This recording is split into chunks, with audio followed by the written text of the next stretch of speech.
Bom dia a todos.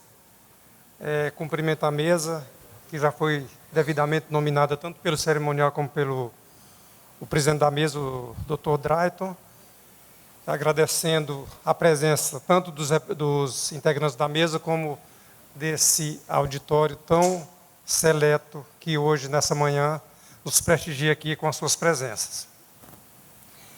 Mas é com grande satisfação que nós atendemos o convite da LIDE Pernambuco e me sinto muito honrado de poder participar desse debate com as lideranças empresariais aqui presentes, para discutir um pouco sobre os grandes desafios do nosso país.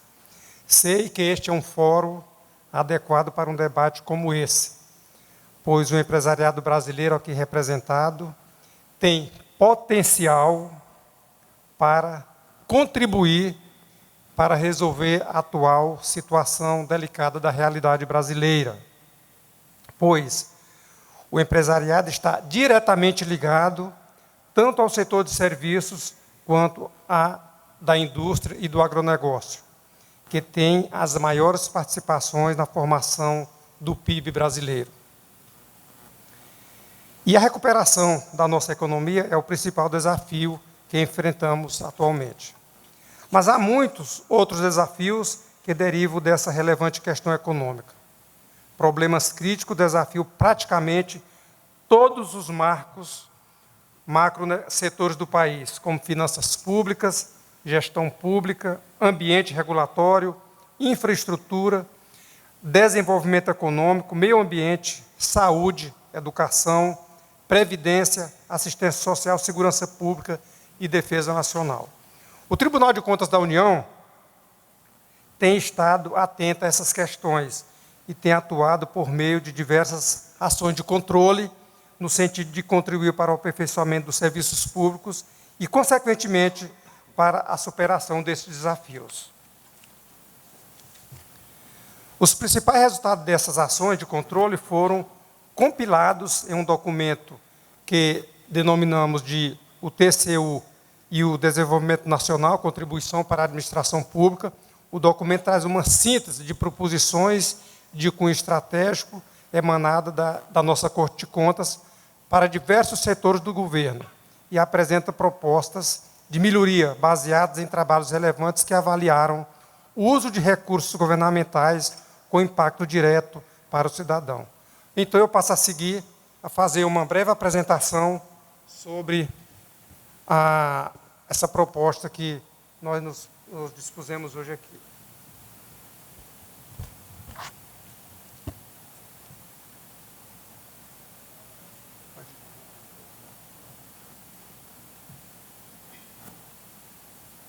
Nós vemos aí as funções do TCU, tem uma ação fiscalizadora, audita, fiscaliza, aprecia atos, consultiva, ela responde consultas das autoridades brasileiras, a começar pelos ministros de Estado, presidente da Câmara dos Deputados, comissões técnicas da Câmara dos Deputados do Senado Federal.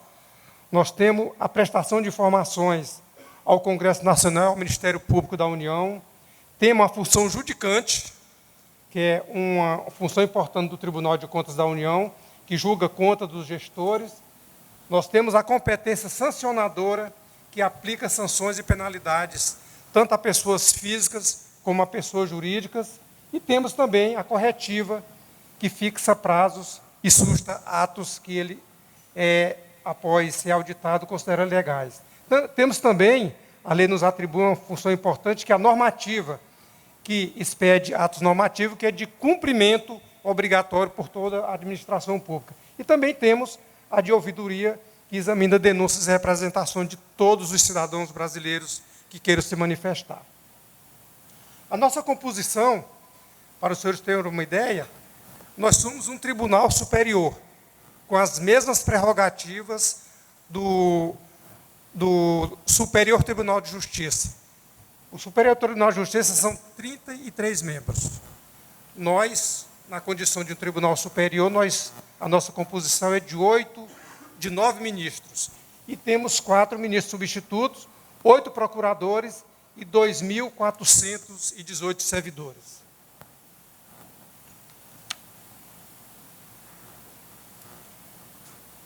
As diretrizes que eu apresentei ao tribunal para a minha gestão, que começou em 2017 e 2018, são essas 4 pontos aí, que é atuar no combate à fraude e à corrupção, promover a eficiência da administração pública, contribuir com o alcance dos resultados das políticas, programas e organizações públicas e promover a transparência da gestão. Esses são 4 pontos que nós estamos empenhados em cumprir até o final desse ano de 2018 e tenho tido a colaboração de todo o corpo técnico do tribunal, dos seus ministros, auditores e nossos colegas servidores. Então, eu vou fazer uma breve apresentação aqui sobre a nossa realidade, que foi as nossas deliberações em relação às contas do governo que nós apreciamos este ano.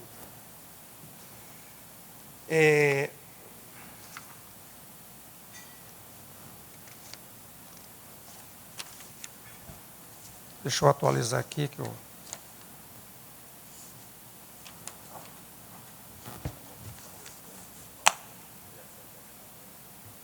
Então, voltando ao tema do seminário, e com o objetivo de apresentar aos senhores a contribuição do TCU no enfrentamento dos desafios nacionais, eu estou apresentando inicialmente trazer essas informações que destaquei do relatório do parecer prévio do TCU sobre as contas do governo da República do ano de 2017. Então, como os senhores veem aí, esse quadro mostra, eu pedi o levantamento dos últimos 10 anos, todas as nossas recomendações que nós fizemos ao governo para aperfeiçoar a administração pública. Como os senhores verem aí, foram 317 recomendações nesse período de 2007 a 2016. Olha o grau de atendimento das nossas recomendações. 55% de todas elas foram atendidas. E parcialmente atendido esse diverge, que são 28%, e eu vou destacar, todos estão vendo aqui, mas eu quero destacar aqui, relativamente ao ano de 2014, todas as nossas recomendações foram atendidas.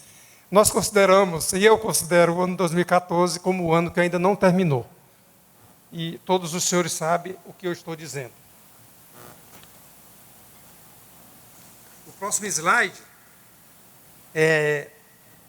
que os senhores estão vendo aí são as deliberações também das contas do governo que nós apreciamos. Dentre as principais recomendações, que eu vou mostrar aqui para vocês, nós temos a implementação do Sistema de Informação do Governo Federal, o qual é previsto na Lei de Responsabilidade Fiscal e visa fornecer informações sobre custo dos programas e eficiência da alocação de recursos orçamentários. Reconhecimento do passivo do regime próprio de previdência social dos servidores civis é de não se assustem com os números, 1,2 trilhões de reais, que seria o reconhecimento do registro no Balanço Geral da União dos encargos futuros do regime próprio de previdência social dos servidores. Reconhecimento de passivo das pensões dos militares, 118 bilhões. E a regularização das pedaladas fiscais, que os senhores veem aqui nesse gráfico a seguir. A partir de 2013, houve um atraso constante dos repasses referentes aos programas sociais e à equalização dos juros de operações de crédito e de financiamento à produção, o que resultou no acúmulo de expressivo saldo nas contas dos passivos junto aos bancos federais, caracterizando o financiamento do Estado brasileiro pelos bancos oficiais, o que é rigorosamente vetado pela Lei de Responsabilidade Fiscal, que foi o que todos vocês tiveram conhecimento das pedaladas fiscais, que foi objeto das contas do governo no ano de 2014. Esse índice vermelho aí mostra para vocês o buraco que houve nesse período.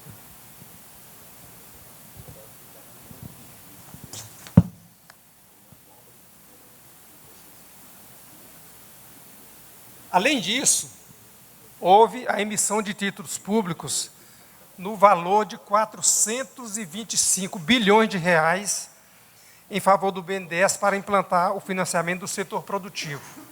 Mas o que aconteceu? Que tais recursos permaneceram sem uso naquela instituição, com significativo impacto sobre o grau do endividamento da União. E aqui se pode perceber o benefício de devolução ao Tesouro Nacional desde 2016, que tem sido uma contribuição extraordinária que o tribunal deu para o país.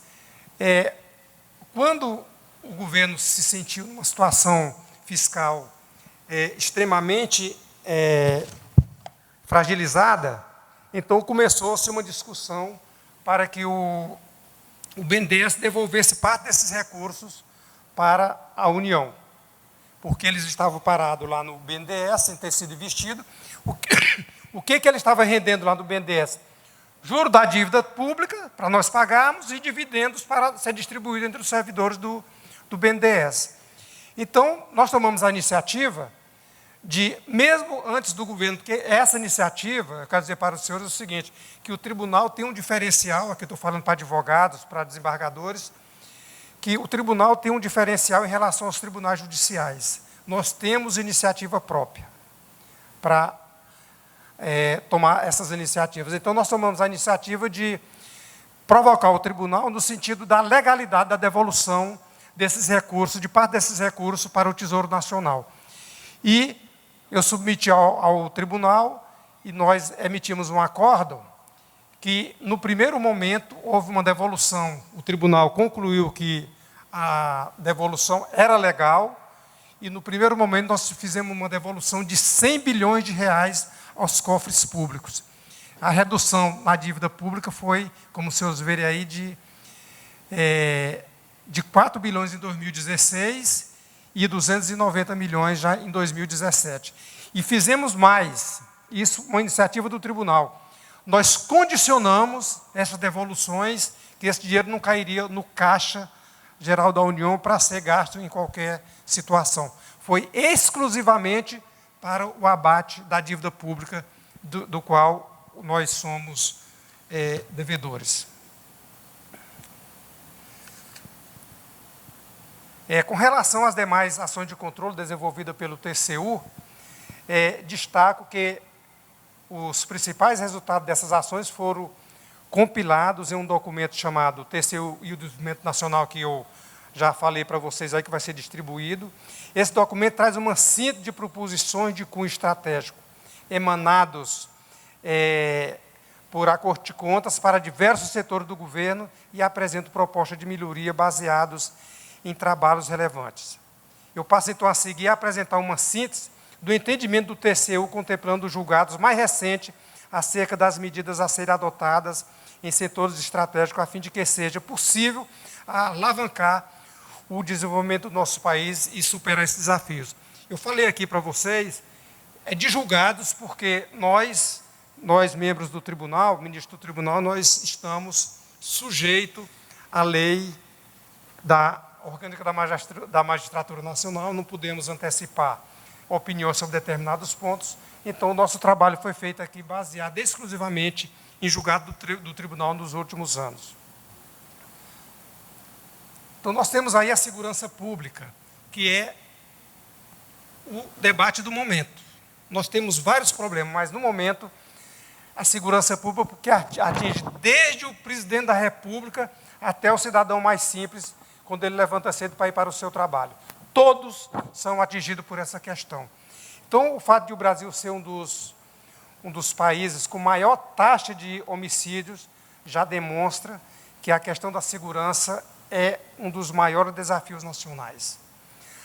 As auditorias realizadas pelo Tribunal no segmento de segurança pública apontam, dentre outros fatores, dificuldades da coordenação entre os diferentes esferas de governo e entidades de uma mesma esfera.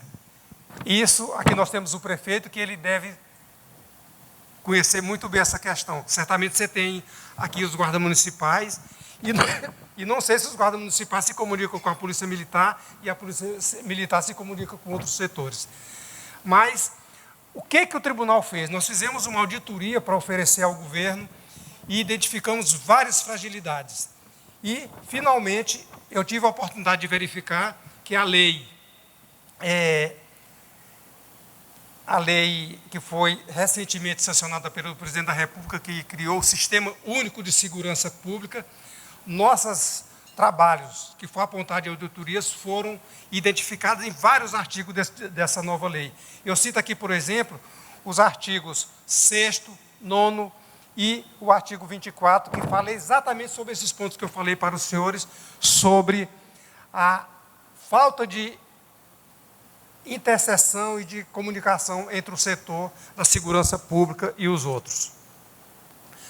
Nós temos também o próximo passo aqui, que essa assistência social que atinge aquelas pessoas mais carentes e que mais precisa da assistência do governo. A assistência assistência sociais, os mecanismos de transferência de renda, exercem um papel fundamental no combate à pobreza e à desigualdade social no Brasil. Em 2016, o programa Bolsa Família beneficiou, em média, 13,8 milhões de famílias. E o benefício de prestação continuada, em 2016, atendeu cerca de 2 milhões de pessoas, sendo idosos, na faixa de 2,4 milhões de idosos e de pessoas com deficiência. O tribunal, mas mesmo assim o tribunal, ele atua nessa área e identificou também baixo percentual de emancipação das famílias beneficiárias dos programas, principalmente do Bolsa Família, que ele teria que ter uma porta de saída. E essa porta de saída ainda não apareceu. E o ministro Zé Múcio, certamente, ele vai, na sua palestra, em seguida, ele vai falar que quando outros países se diminui a entrada, o nosso aumenta. Inclusive, os nossos candidatos a governador, a prefeito, a presidencial, o que eles prometem é ampliar ainda mais o Bolsa Família. Exatamente o oposto do que se prega. Sobre o meio ambiente, as políticas voltadas para o meio ambiente constituem importantes vetores do desenvolvimento sustentável e, por consequência, também da recuperação econômica de uma nação. Temos nessa área desafio de conciliação do crescimento econômico com questões ambientais, de forma a garantir o acesso aos recursos naturais pelas gerações presentes, sem prejuízo da utilização pelas futuras, buscando nesse processo o desenvolvimento sustentável e buscando também o econômico, o social, o ambiental, além de questões da prevenção contra a crescente ocorrência de desastres naturais. O tribunal tem um trabalho excelente, principalmente naquele ano de 2011, lá no Rio de Janeiro, que morreram quase 1.000 pessoas naquelas questões lá de Petrópolis. Nós fizemos uma auditoria que teve um alcance extraordinário para a Defesa Civil atuar. E também para questões ambientais, que também os grandes projetos de infraestrutura do nosso país, eles são impactados pela questão da licença ambiental, que é um problema seríssimo para os investidores que querem investir no nosso país. Então, o tribunal, como eu disse para os senhores, não ficou desatento a essa questão. O ano passado eu realizei um diálogo público, que nós chamamos um evento nesse modelo aqui, com todos os interessados. Chamamos o IBAMA, chamamos o governo, através dos seus órgãos, como o IBAMA, o Instituto Chico Mendes, que são os órgãos responsáveis pela concessão da licença ambiental, chamam as associações das concessionárias de serviço público que estão sendo concedidos. Todos foram lá no tribunal manifestar qual o seu pensamento sobre essa questão. Então, é um trabalho que está disponível para todas as pessoas que querem investir no nosso país sobre essa questão do meio ambiente, que é uma questão que realmente é um vetor no investimento em nosso país.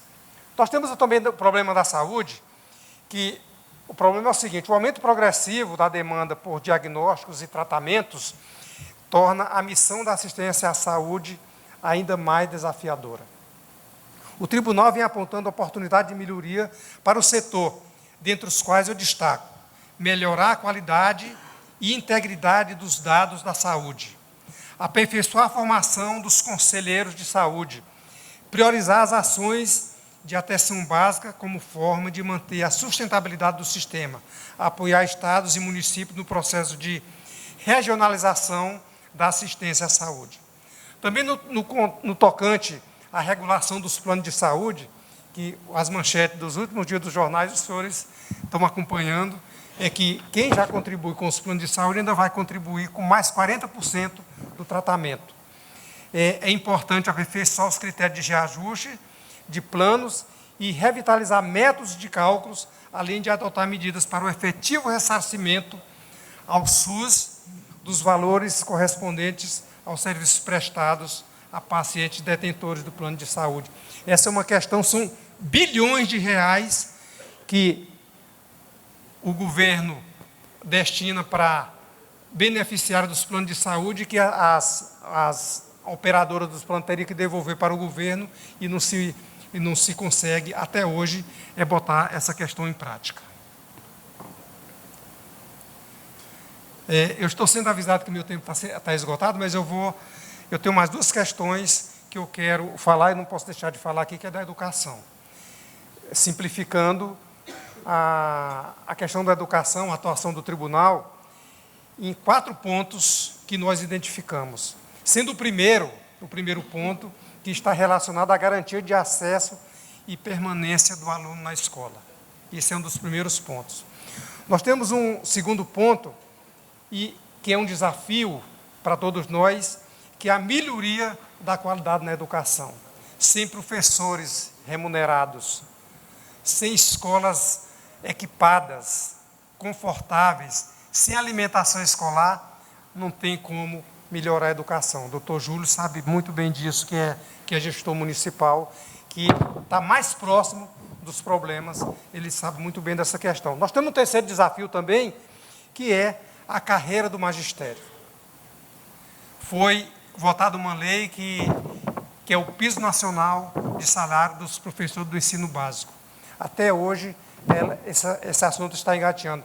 Eu, lá no tribunal, eu tenho uma iniciativa, num processo que nós estávamos discutindo lá sobre um Fisca Educação, e apresentei uma proposta que foi aprovada pelos meus colegas, do Ministério da Educação formar um comitê para o acompanhamento da aplicação pelos estados e municípios do piso nacional dos professores. Essa questão está no Ministério da Educação, eu já falei atualmente com o ministro atual, e ele, que é da área, me prometeu que iria fazer um monitoramento dessas questões exatamente para dar a sua contribuição para esse desafio da educação, que é o terceiro que nós identificamos. E, por fim, o quarto desafio, que é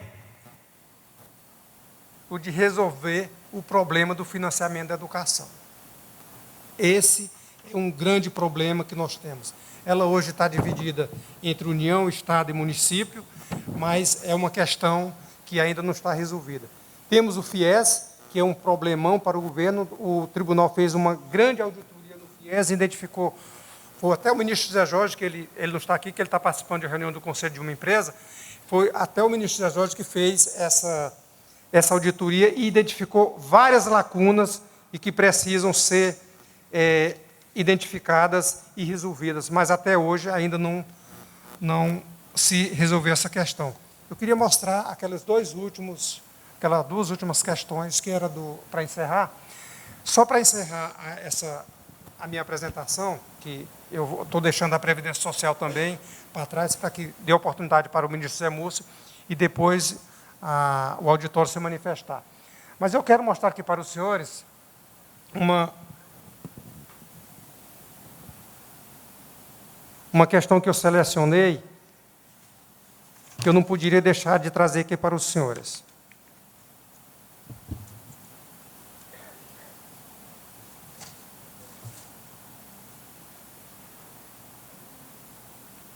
Isso é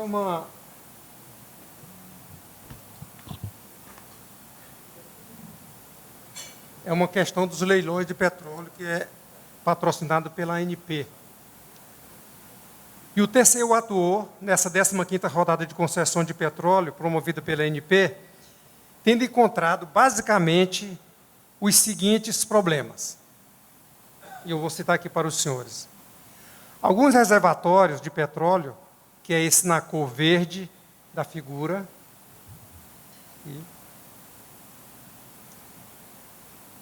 estavam subdivididos em blocos distintos do leilão, da 4ª rodada, que é esse roxo. Essa parte aqui é do pré-sal. Esses blocos seriam leiloados em 2 regimes diferentes.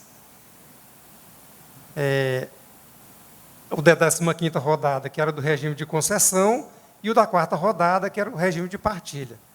O que desvalorizaria as áreas em vista da necessidade de fazerem juntos.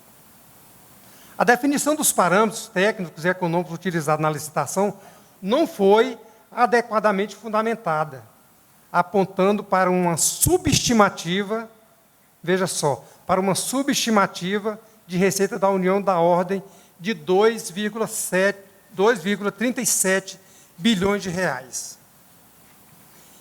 Então, vale lembrar que no regime de concessão, os royalties para o governo seriam apenas de 10%, no caso em tela. Já no regime de partilha, os royalties seriam de 15% e ainda haveria o pagamento ao governo de parcela do lucro do óleo. Então, aonde é que o tribunal entrou nessa questão? O tribunal, por meio de uma medida cautelar, determinou à ANP que suspendesse o procedimento da oferta pública de 2 blocos, da 15ª rodada, que é esse da cor azul, até o pronunciamento de mérito sobre a matéria.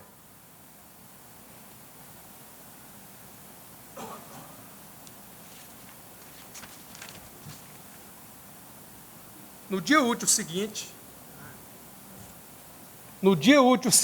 a realização da 15ª rodada, sem a oferta daqueles 2 blocos que eu acabei de falar para os senhores, representantes da ANP e do Ministério de Minas e Energia estiveram no Tribunal de Contas da União para informar.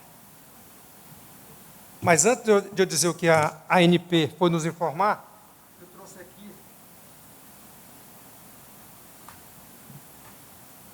olha o bombardeio que nós recebemos no dia seguinte da mídia.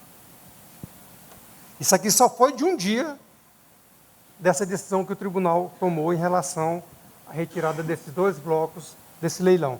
E aqui eu selecionei, também que eu não vou tomar o tempo de vocês, para que o Zé nos fale, olha a manchete que nos foi dada. Apesar da decisão do TCU, a ANP espera arrecadar 3,5 bilhões previsto no ano. Todos vocês conhecem aquela música do Chico Buarque, Apesar de Você. Nós temos outra mensagem aqui, outra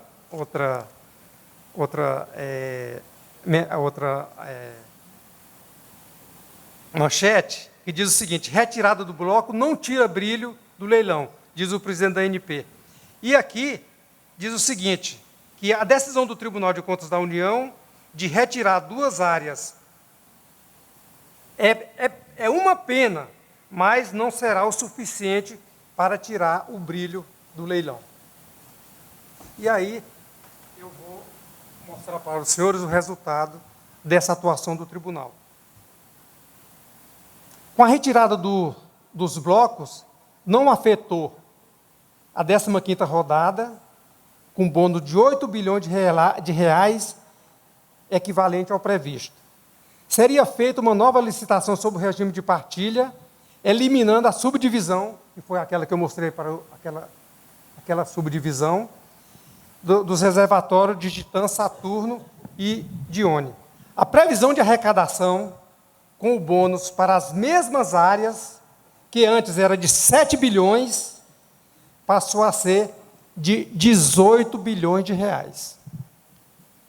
Essa foi apenas uma ação do tribunal, numa ação cautelar preventiva da sua ação fiscalizadora que o tribunal atuou. Ou seja, a diferença na arrecadação em bônus é de 11 bilhões de reais, resultando de maior atratividade e competitividade para os 2 leilões que se realizaram em seguida. E, para encerrar, dizer para os senhores o seguinte: os senhores sabem qual é a despesa que os senhores contribuem para a nossa manutenção do Tribunal de Contas da União anualmente? Eu mostrei aqui para os senhores, numa ação de controle, 11 bilhões de reais. E o que consta do orçamento da União de 2018 para a manutenção do tribunal é 2 bilhões de reais. Esse é o nosso custo para a sociedade brasileira. Muito obrigado. Presidente Raimundo Carreiro, muito obrigado pela apresentação.